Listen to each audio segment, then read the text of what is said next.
What if one day you walk into a supermarket and the shelves are empty? No rice, no bread, no cooking oil. Not because of a war in your country, not because of a disaster in your city, but because the global food system has quietly collapsed. This is not a movie. This is not a rumor. This is not a conspiracy. This is already happening in multiple countries across multiple continents. And the most dangerous part? Most people won't realize it until it's too late. Stay with me, because by the end of this video, you will understand why food shortages are coming, who will suffer the most, and what you must do now to protect your family. For decades, the world believed food was guaranteed. If one country failed, another would export. If one harvest collapsed, another would recover. But that system depended on three fragile pillars: stable climate, cheap energy, peaceful trade. Today, all three are breaking at the same time. Climate change is destroying harvests. Energy prices are rising. Wars are blocking shipping routes. Trade restrictions are increasing. Currencies are collapsing. Food is no longer just agriculture. Food is now geopolitics. And when geopolitics enters your kitchen, no one is safe. Climate change is destroying crops. Heat waves, floods, droughts, storms. Every year, extreme weather is destroying millions of hectares of farmland. Crops don't grow in chaos. Livestock doesn't survive without water. Farmers can't plant if the seasons no longer exist. In some regions, wheat yields are falling. Corn harvests are shrinking. Rice fields are drying. Coffee, sugar, and vegetable crops are collapsing. And here's the problem. When crops fail in one country, prices rise globally. When crops fail in many countries at once, food disappears.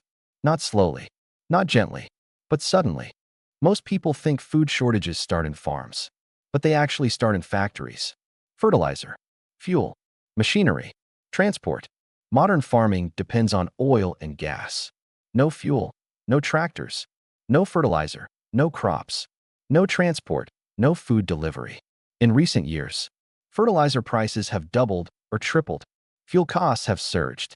Farmers are producing less, not because they want to, but because they can't afford to. Some farmers are planting smaller fields. Some are abandoning farming entirely. Some are drowning in debt. And when farmers stop farming, the world stops eating. War is starving the world. Wars don't just kill soldiers. They kill supply chains. Ports are blocked. Railways are destroyed. Ships are attacked. Trade routes are closed. Grain exporting countries become battlefields. Fertilizer-producing countries become sanctioned. Shipping lanes become war zones. Even if your country is peaceful, your food might not be. One war in one region can raise bread prices across the planet. One conflict can push millions into hunger. War doesn't stay on the battlefield. War travels to your kitchen.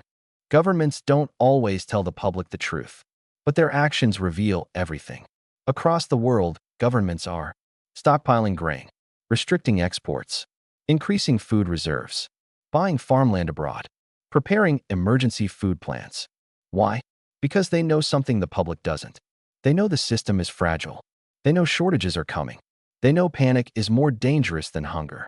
So they prepare quietly while the public sleeps. Who will suffer most? Food shortages don't hit everyone equally. The wealthy will still eat. The powerful will still eat. Governments will still eat. But low-income families, day laborers, urban poor, rural farmers, refugees, children, they will suffer first. Hunger doesn't begin with famine. It begins with smaller meals, lower quality food, skipped dinners, malnutrition, debt, desperation. And desperation destroys societies faster than hunger. Famines don't start with starvation. They start with price increases. Then, wages fail to keep up. Families sell belongings. Children leave school. Crime rises. Social trust collapses. Migration explodes. By the time starvation appears, the society is already broken. This is not history. This is happening right now, in multiple countries. And the world is not prepared. What you must do now.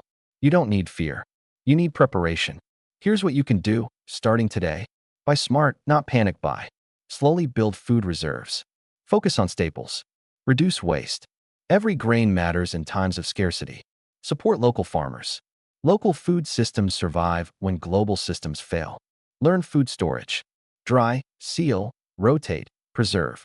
Grow something, anything. Even a small garden builds resilience. Build community. People survive crises together, not alone. Preparation is not fear. Preparation is wisdom. Final message, the warning. Food shortages don't announce themselves. They arrive quietly. They grow silently. They destroy suddenly. By the time the news reports hunger, it's already too late. The question is not, will food shortages happen? The question is, will you be ready? Protect your family. Stay informed. Prepare while you still can.